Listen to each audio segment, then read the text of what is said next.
The shallow is a short crossing route or drag route that puts horizontal stress on the defense.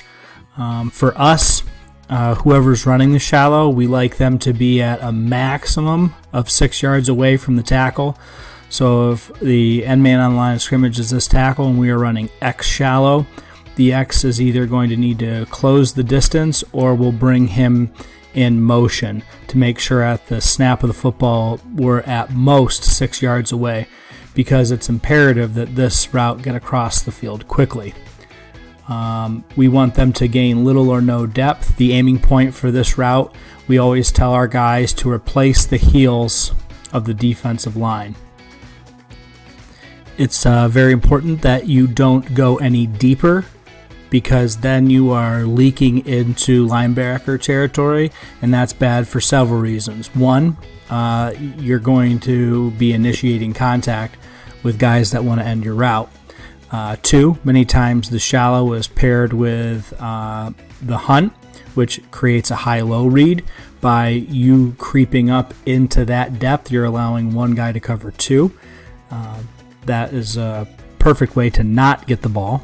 So if you don't like catching passes, leak your route deep.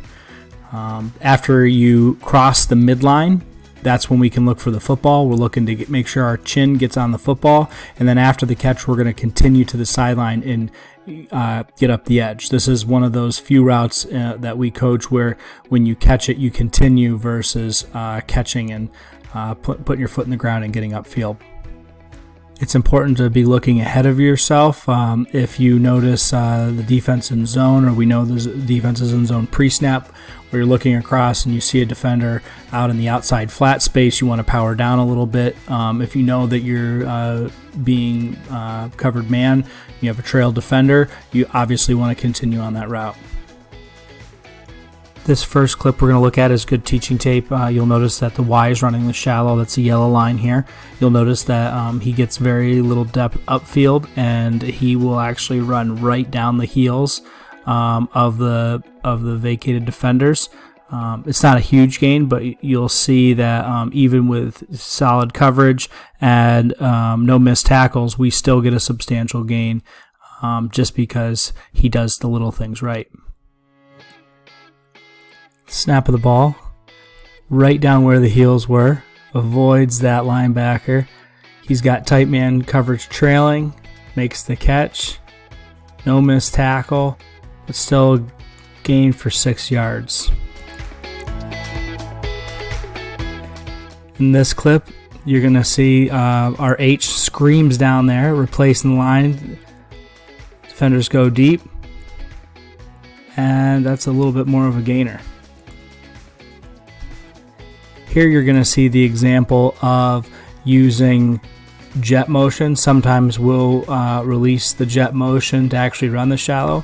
In this case, the team was, again, very cognizant of the shallow, and these guys were really looking to end the route, so we were protecting it with a jet run fake and then him leaking out into the outside flat space here. You'll see that the linebackers kind of freeze with the fake jet and the fake fullback, opening up the shallow. Plenty of room to run after the catch. One last example we have here, 8 shallow. Snap of the ball. You'll notice that the H starts to get upfield a little bit, but then he adjusts his route. That linebacker was coming up, but he does it late. We continue to the sideline for a touchdown. As long as the shallow is run at max speed and at the correct depth, it creates a high percentage throw for the quarterback that can yield massive dividends.